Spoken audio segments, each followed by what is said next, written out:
Welcome to Lead Today with me, Kalina. Let's talk leadership.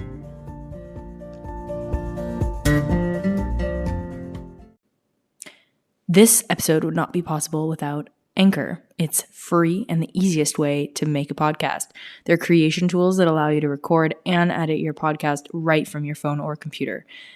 Anchor will distribute your podcast for you so it can be heard on Spotify, Apple Podcasts, and many more. You can make money from your podcast with no minimum listenership. It's everything you need to make a podcast in one place. So, download the free Anchor app or go to anchor.fm to get started.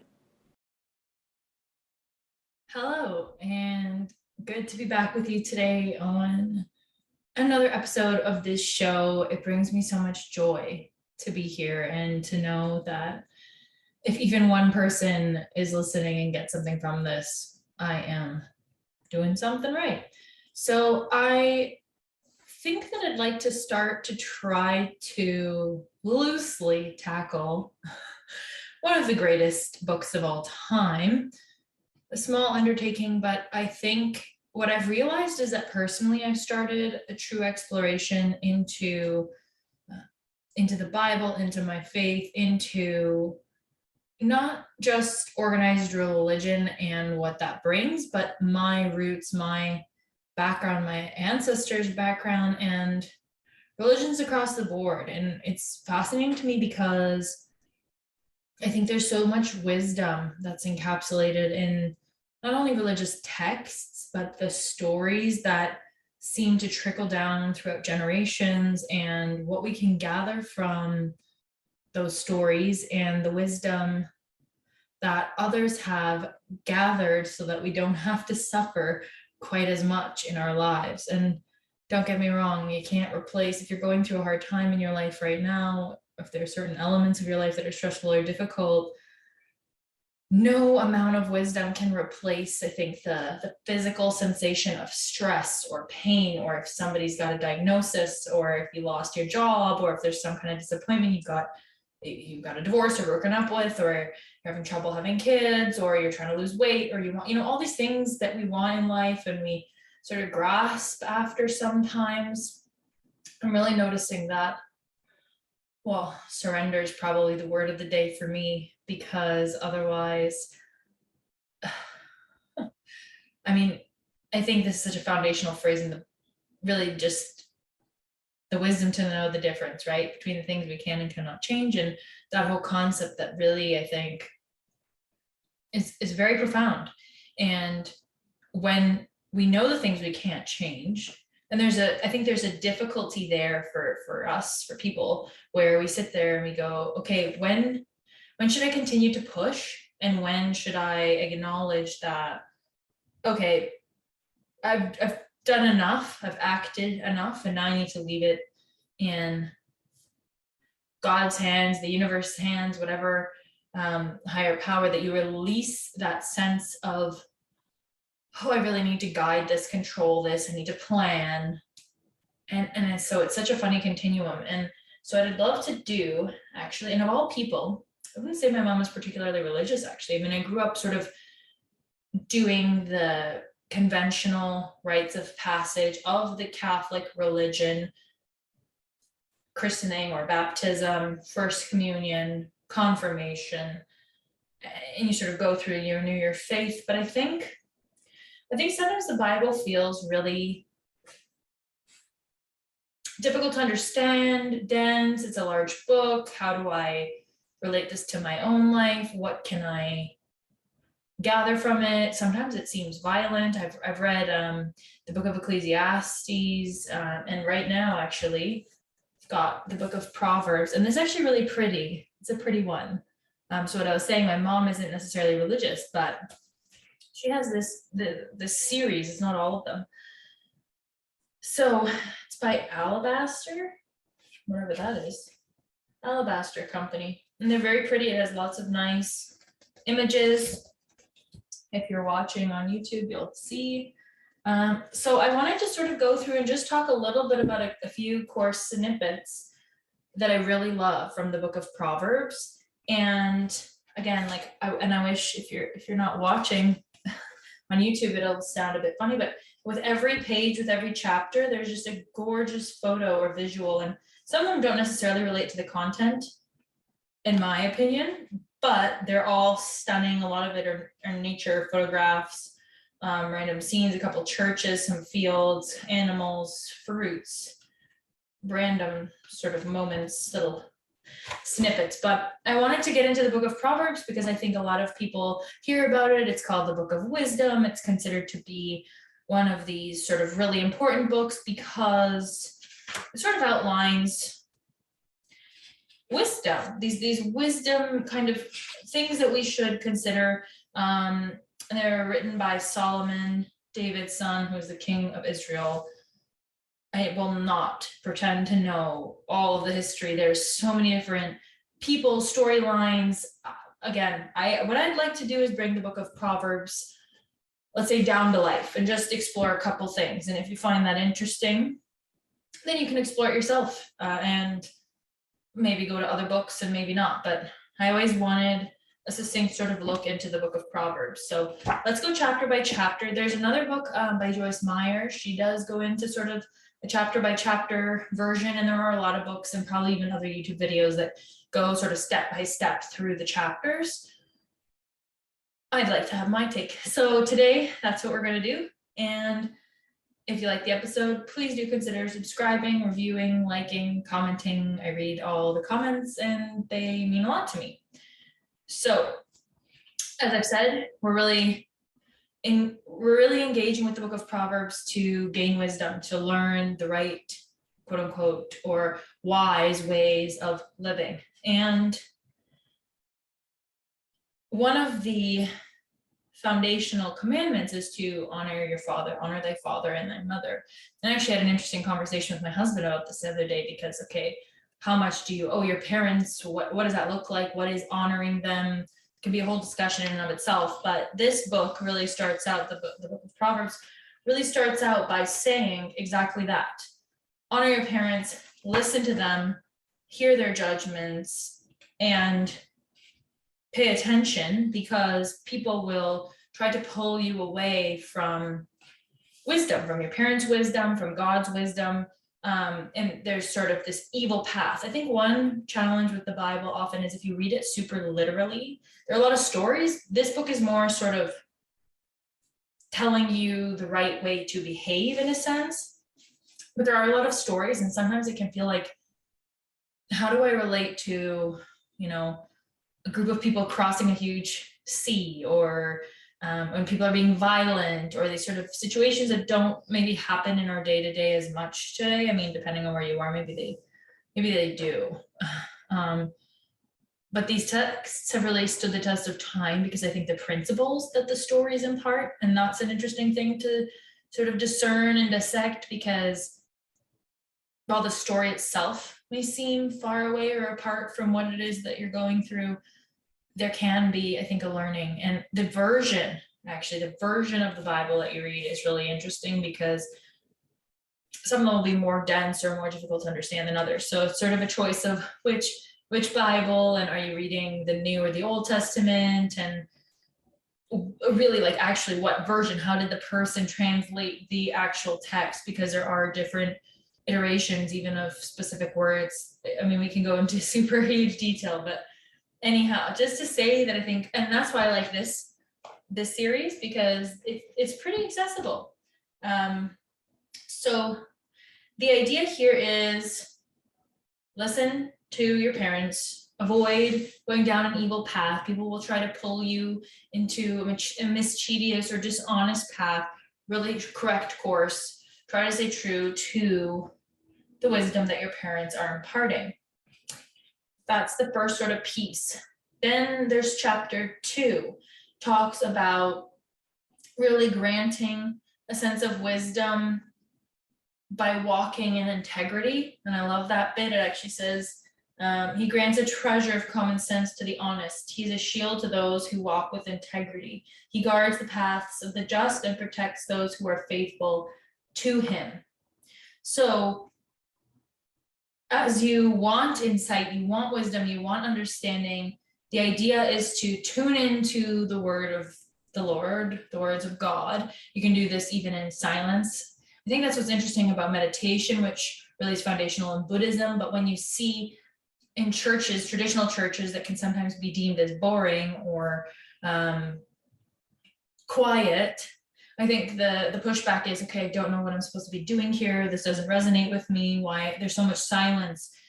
I think the idea there is to be in a sense of contemplation, this contemplative sort of approach. And in that contemplation, the idea is that you're getting these insights, this wisdom that God will be speaking to you, through you, with you. And that's sort of the idea, I think, of that sort of solemn feeling, but really contemplative environment of a church. And so I would say that chapter 2 is talking about the benefits of wisdom, and it's talking about how wisdom will really save you from all sorts of challenges, and it'll help you avoid pain and issues if you follow the right path. And it talks about really crying out for insight, looking for understanding, seek wisdom, look for wisdom, learn to, and it talks about fearing the Lord. And that's actually something else I'd like to touch upon, because a lot of I think people will say, for example, certain countries are God-fearing countries, or they have this reverence and respect. And so sometimes fear the Lord, it can feel, I don't know, angry, or there's some sort of need to be scared. I think it's, to me, at least my interpretation is having a reverence, having a respect for the power that is something beyond yourself. I think, and with that fear of the Lord, you come to the realization that you can't control everything. You come to the realization that, wow, it's this humbling, sort of like when you sit and you look up at the stars, or you listen to the ocean and you feel this humbling of, wow, I'm just this tiny little being here in this blip of time for this exact second, and then I'll be gone. I think it's a bit of that, where it's a reminder of how small we are, how humble our beginnings as a little baby, and even before that, how humble our beginnings are, how fragile we are, how limited we are, and how wise and how powerful this sort of energy that surrounds us, that's beyond us, this bigger force, all of the different forces surrounding us. Even if we just look at nature, I think we see this a lot. If there's a natural disaster, people are really humbled by that, and we recognize how little we really do control as an individual in the grand scheme of things. Even someone that's highly powerful, an executive or somebody that's higher up in government, there's still only so much that one person can control, and there's so many factors at play. So the idea of fearing the Lord, fearing God, is to say, I think it's a reminder to stay humble and to revere that bigger power and that which is more than us. And so it's not necessarily, for me, I think there's a bit of fear there to say, hey, I'm not on sure footing here in that I can't control it, but you can be sure that that bigger power is really going to take care of everything. And that's where you are reassured. That's where this second chapter talks about the benefits of wisdom. He grants a treasure of common sense to the honest. He is a shield to those who walk with integrity. As I said, it's really this, you will be protected if you walk in alignment with goodness. And that's not to punish someone. I think there's this kind of punitive guilt idea with religion, and sometimes Christianity or Catholicism, there can be this sort of punitive element. And I don't think that's even what this is about either. It's that if you build a life of integrity, if you walk in a life of integrity, your soul and you will be at peace. You'll sleep better. You'll feel better. Things will seemingly flow and work better. Will they be perfect? No. Will you be immune to pain and sadness? No. But you'll be walking in this sense of honesty and truth. And that allows for this higher power to keep you safe, versus if you go down a quote unquote evil path, or disingenuous, lying, dishonest, etc. And we kind of know this inherently, right? And it's interesting, and that's what's interesting about the Bible and different religious texts, is we sort of think, oh yeah, but we don't need the Bible to know what's right and wrong. And I think that's where we need to kind of stop and consider, how do we know what's right and wrong? How do you just grow up kind of knowing, oh yeah, you shouldn't kill someone? Why? What? I mean, why not? Right? Why do we grow up knowing that? Why do we grow up, honor thy father and thy mother? Why do we grow up with a sense of reverence and respect for the people that have brought us into the world? Why do we grow up being told, don't be jealous, don't envy your neighbor, don't steal, don't lie? These are things that some people do. And I think the more we go on that off path, let's say, the more we go off path, it's not that you need to pay up a certain amount or even repent a certain amount. Sometimes I think like you're supposed to go to church and the priest will give you a certain number of prayers to pray, and then you're sort of healed and forgiven. And I mean, that ritualistic approach, I think there's benefit in having ritual and having the experience of forgiveness. I think there's something really powerful there. That being said, God always loves you. It's just a matter of, are you going in the flow of things, in the pattern of things, with the goodness of things, the light of things, or are you going into the darkness? And that's where we see it. Not that things are just black and white, right? Or binary, but that there is a way of living, there is a way of being. There are things that we do that make us feel like we're being good people, make us feel lighter, make us feel assured that we're living a good life, satisfied. There are other engaging behaviors that we can engage in that feel wrong. They feel like we wouldn't want to tell our best friend or our mom, or, it's that kind of thing. Like, if you wouldn't tell your best friend, should you do it? And the more you're doing things that you, or your grandma, the more you're doing things that you wouldn't be proud of people or your grandparents or someone you respect knowing, I think more we're walking away from wisdom and the ideas in the Book of Proverbs. So there is a big thing also in this book around respecting the covenant of marriage. And so that sort of continues in chapter 2, where it talks about wisdom will save you from the immoral woman, from the seductive words of the promiscuous woman. She's abandoned her husband and ignores the covenant she made before God. And of course, if you're not married, you might say, okay, they're going to go on and on for chapters here about adultery and not cheating. But I think we can, again, apply this to different scenarios where when you get married, you make a promise to God, you make a promise to yourselves, but if you do it in a religious fashion, you are making a promise to a higher self, to the community or the family, the people around you. You're making this higher order promise to people. And I think that the same goes when you make any sort of promise or commitment. So if you're not married yet, or if you're dating someone even, but you've made a commitment, you've given your word, I think, again, this is about being integrity with your word. And so marriage being seen as one of the biggest commitments you can make to another person in this lifetime is considered very sacred, because it's a choice. You're making this conscious choice to partner up for life with this other person, even with their flaws, even with their challenges, the days you love them, the days you struggle with yourself, the ups and downs, sickness and health. I mean, we all know the bit on that, right? So I think it's highlighting that particular commitment because of the magnitude of it. We can definitely apply this idea to any commitment that you make to others and to yourself. Let's be real. A lot of the times the commitments we make to ourselves are some of the hardest ones to keep, because we allow ourselves to get out of things. So what if we were so in integrity and so pure and so real with our word that when we told ourselves, hey, you know what? I really want to take care of my body better. And that means I'm going to go on a walk, do meditation, go running, whatever. And I want to do that every day. I want to carve out some time every single day for that. Being in integrity and being so pure to say, this is a commitment I made to myself. And it's so important. Not drinking anymore, not having caffeine, whatever, certain relationships that really don't serve you, saying, look, I got to take care of myself. This is not making me feel good, respected, loved. I've got to distance myself, and I'm not going to let the guilt get over me. I'm going to stay in integrity I think that's what we're looking for here. And they just use marriage because, not just, it's a huge commitment. Chapter 3, trusting in the Lord. So it says to store my commands in your heart.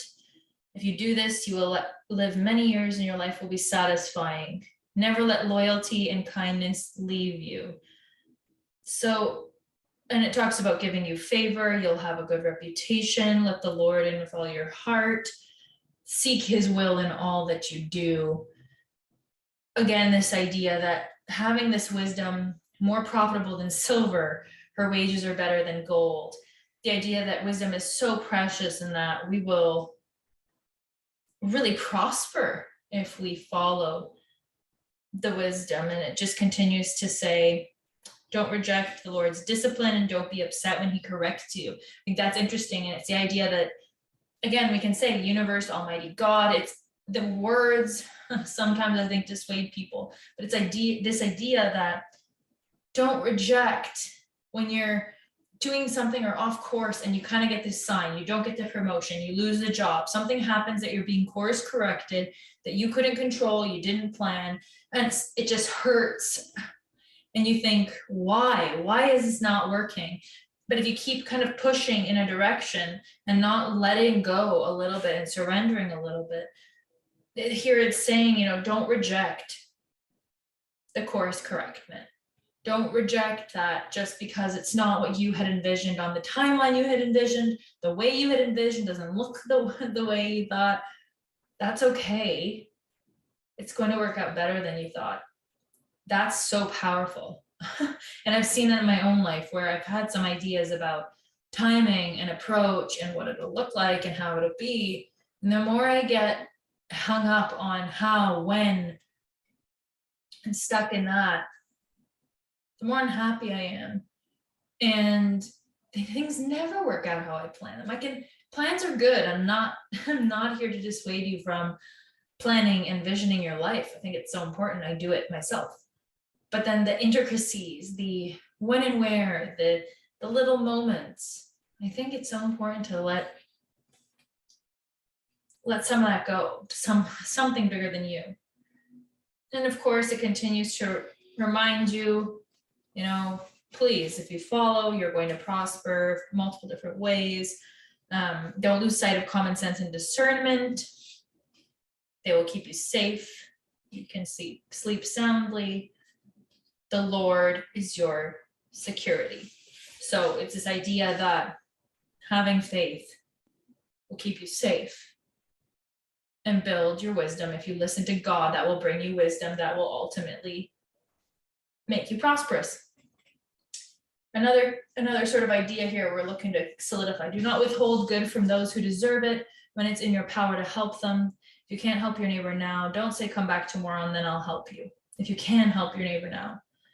Don't plot harm against your neighbor, for those who live nearby trust you.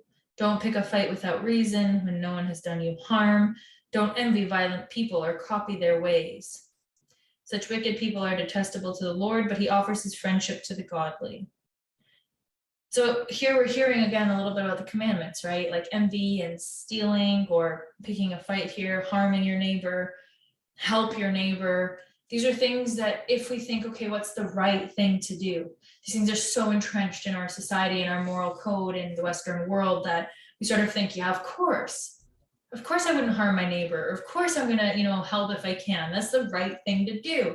Why is that the right thing to do? Because we've been told that for generations. Because if you're always trying to expand, let's say, your plot of land, and you do harm your neighbor, and you kill off your neighbors so that you get their land, and you continue to conquer and steal, that's a very unstable environment that probably we don't want to be in day to day. So that we see how this is instilling peaceful life of harmony and well-being in a very simplistic way, and we take it for granted because we are living in it now, and we hopefully, more often than not, assume good intent from people.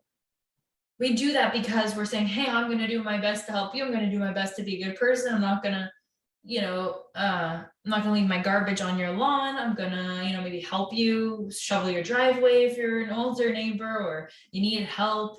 I'll bring you a meal if you're feeling sick. Like, these are things that we do in community to support our community that we take, I don't want to say for granted, but it's all written right here, which is so interesting. It's really,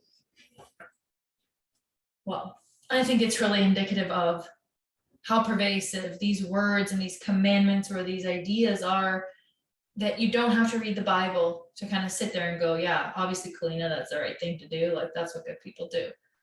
Why do good people do that? Why do good people support their communities? Why is that? Why do we have that need? We're sociable beings, we're connected beings, we want to belong. Makes us feel good.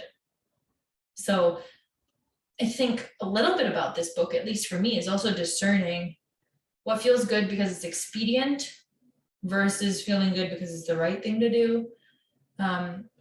There's a bit of a chapter coming up where they talk about, and I realize I'm actually going a bit longer on each chapter than I would have liked, because maybe I'll do this in 2 parts because there are 31 chapters here.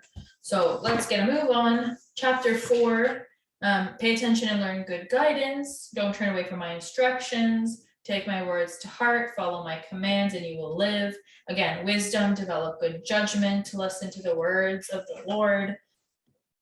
And prizing wisdom. If you prize wisdom, if you honor wisdom, you'll have a good life. You will succeed and be protected. And it talks about how the Lord, or in this chapter 4, a wise father, and obviously we see this a lot, I think, with the Bible, where a wise father is also encapsulating God as the father of Jesus, if you are in the Christian tradition. So you kind of take on that approach, which is very relatable, right? We all have, hopefully, if not a father figure, or we have some males in our life or fatherly representation in our lives. And when we don't, I think this is where we see a bit of challenge and struggle as well. And we see that a lot in the research, actually, where if you don't have that influence in your life, you struggle immensely. And obviously on the side of the mother as well. So these also, and not that it's necessarily written here, but I also take this as this pivotal relationship that we see with God and Jesus, that the Son of God, right? This sort of really powerful relationship that I think we can bring into our own lives and say, and again, then loops back to honor your father and your mother, even when it's really difficult, even when they haven't necessarily done a perfect job. There's so much to unpack there. I really probably have to do another episode. It's another comparison between good and evil in this chapter 5, that they will lead you in a straight path in your life if you follow the goodness. And it's interesting, as my grandfather has aged, I'd say that he's sort of saying these things, follow a straight path, be a good person, do these things and you'll be okay. It's interesting, as he's this fatherly or grandfather male presence, imparting this wisdom downward on his kids, of course, and on his grandchildren, to really impart this exact lesson of, I'll teach you wisdom's ways, I'll lead you in straight paths, I'm going to show you the way to go. And of course, what do you do if you don't have that? And that's where I think finding good male role models, female role models, people that are living a life that you respect and admire is so important. If you're finding that the close relationships in your life don't give you that, critical. And I think we often forget that, maybe, or feel sort of stuck with the circle that we have. I think it's a really good reminder to say, hey, I can also turn toward good people, good community, even if I'm in a situation where maybe it's not in my immediate family. Maybe I can bring my immediate family into that goodness. Maybe I can reinvigorate their connection, right? Like, it's so cool. I love this little passage here. The way of the righteous is like the first gleam of dawn, which shines ever brighter until the full light of day. But the way of the wicked is like total darkness. They have no idea what they're stumbling over. So again, we kind of talked light, darkness, and here we see that put again, listen to me is said a lot here. It says to guard your heart above all else, for it determines the course of your life. It says that to avoid all perverse talk, stay away from corrupt speech. And of course, right, as a kid, your parents say, don't curse, they try not to curse around you. And somehow as an adult, we go away from that and we think, oh, whatever, that doesn't matter. It's just a word. It's an expressive word. It's cultural. My friends do it. It's just normal. It doesn't matter. I think when we're not careful with our speech, I think what we say hugely influences what we bring into our lives. And so that's where careful speech really comes into the picture. And so much being said on that right now in the realm of free speech and what that is and what that looks like. And I just think from the perspective of what we're seeing here in chapter 4, we're really talking about, okay, don't speak in a corrupt fashion. Look straight ahead, fix your eyes on what lies before you, mark out a straight path for your feet, stay on a safe path, don't get sidetracked, keep your feet from following evil. Again, it's kind of look forward, look to where you're going, be mindful. Chapter 5, I'm just looking at the time. I just love this so much. I have to do another part because I have a really good time with this. I hope you are too. So chapter 5 is about avoiding immoral women. Some people get up in arms about this. Again, I want to reiterate, I think it's about not being seduced by things that are immoral. And so, yes, literally here we're talking about don't cheat on your wife, don't go down the path into a promiscuous woman's house and defile her, if you will. But really, we're talking about immoral behavior of any kind being seductive and alluring, very attractive. We need to be careful of going down the road of quick wins that we think are going to be a cheat code in life. We need to be careful about straying away from our commitments, from our integrity, having relationships with just anyone in an intimate fashion. I think sexual promiscuity is a really, really big topic as well, because of course, when we stray away from ourselves and that purity in some sense, it can sound archaic, but any sexual partner we have is truly impactful in our lives one way or another, and we have a physical connection that we don't share with everyone, right? Or many people. So the idea here is to reserve that intimacy for the partner you've chosen for your life. And similarly, I would say reserving the intimacy of perhaps your feelings, thoughts, and closest musings, most important intimate details. I mean, maybe it also extends, right? Maybe this isn't just physical, but also the idea that even your relationship with God is very, very personal.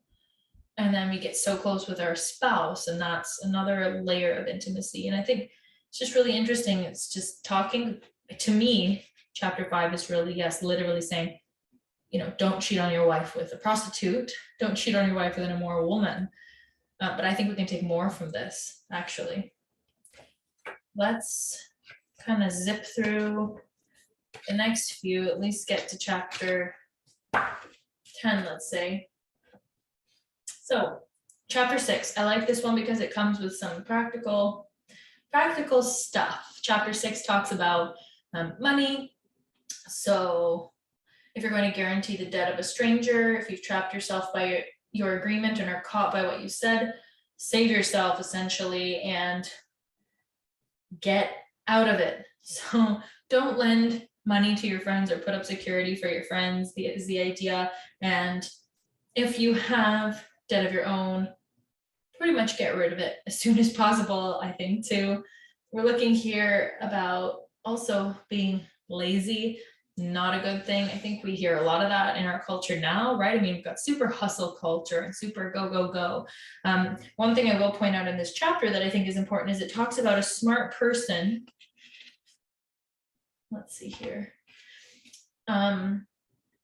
They labor hard all summer, gathering food for the winter. So it's also that there are seasons and cycles. So I don't want to just perpetuate, okay, are you being lazy? Are you working all the time or not? I definitely am an advocate for seasons of life. And I think that this is not saying that you're always in an eternal summer. This is saying there's seasons for things. And are you honoring the season of life that you're in the season of the year, the day. Are you honoring that? Are you working, or are you fluffing off your responsibilities? So careful here, right? Because we can kind of push this off and say, I'm exhausted, I'm burnt out, I don't feel good, this is too much, and now what? I should listen to this book that says that I'm lazy because I don't work all the time. I don't think that's what they're getting at here at all. I think it's really about making sure that you work when it's time to work, so that when there is that winter season, you have your harvest to rely on until the next season of harvest. So there are seasons of harvest and seasons of rest, but poverty will pounce on you like a bandit. Scarcity will attack you like an armed robber if you don't prepare for the seasons, the winter seasons. Don't lie again. That's not good. We talk about this religiously here a lot. And then there are 6 things the Lord hates. No, 7 things he detests. Haughty eyes, a lying tongue, hands that kill the innocent, a heart that plots evil, feet that race to do wrong, a false witness who pours out lies, a person who sows discord in a family. My son, obey your father's commands and don't neglect your mother's instruction. Keep their words always in your heart. When you walk, their counsel will lead you. When you sleep, they will protect you. When you wake up, they will advise you. Again, speaking to how this goes through generations, and that it is really an oral tradition, as we've seen, that, hey, this is so pervasive, you don't even need to think about it, right? Kind of interesting. So you have the 7 things the Lord detests, not necessarily commandments, but again, no adultery, no stealing, essentially no prostitutes, which we don't want.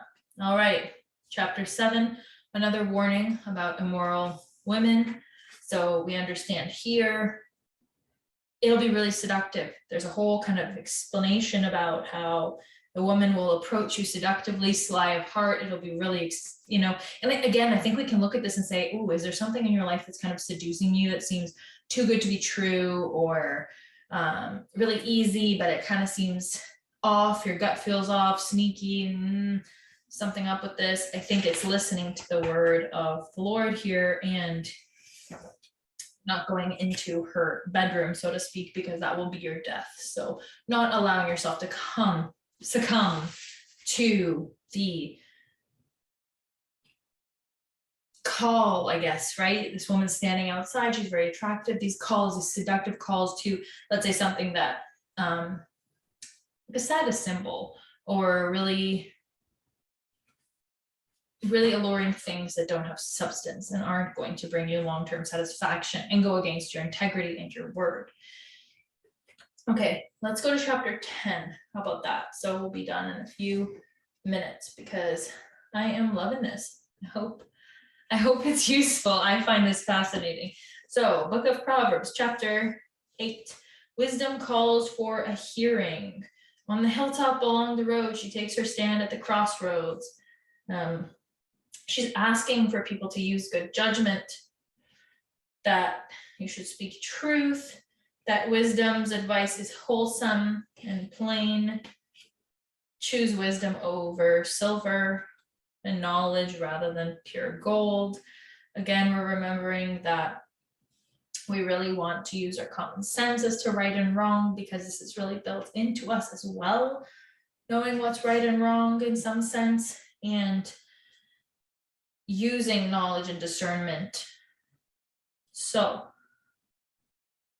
the wisdom in this chapter talks about really disliking pride and arrogance, corruption, and perverse speech. So pride and arrogance, we don't like people that are full of pride and arrogant, right? And there's a reason for that. I mean, they're being boastful, and it's not really fun to be around someone like that. And if they're corrupt, we can't trust them.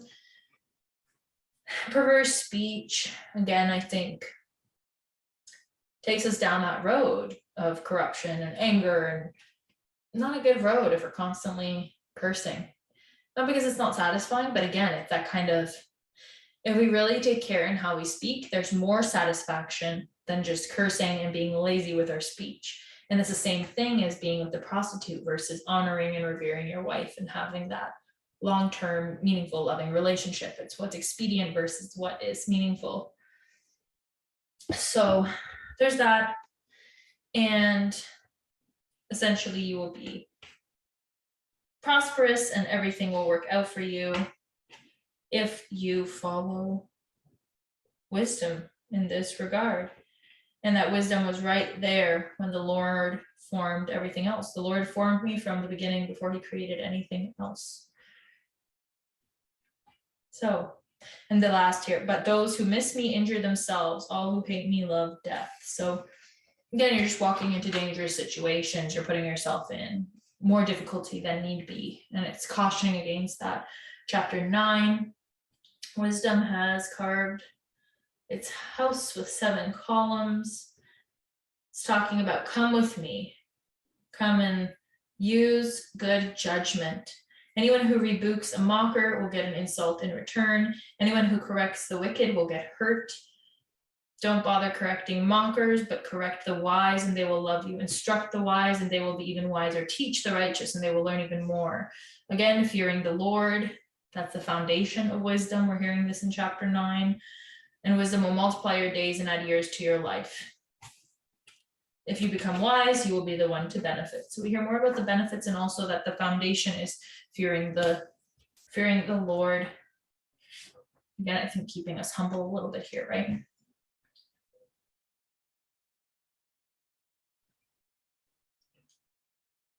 So, Folly calls for a hearing, still in chapter 9. Again, this is a woman who's ignorant, doesn't know it.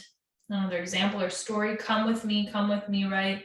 Stolen water is refreshing, food eaten in secret tastes the best, but little do they know that the dead are there, her guests are in the depths of the grave. So don't steal, even if it's appealing.